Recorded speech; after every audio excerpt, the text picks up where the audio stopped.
discours à la télé. Vers la 13e minute, j'ai commencé à somnoler, je me suis endormi.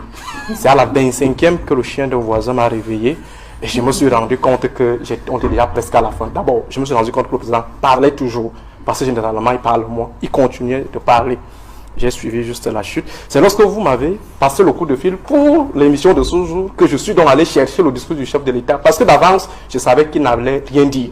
Et ce que j'attendais, ce qui me retient, d'ailleurs, dans les discours du chef de l'État, depuis ces derniers temps, c'est une éventuelle annonce de sa démission ou de son départ imminent à la retraite.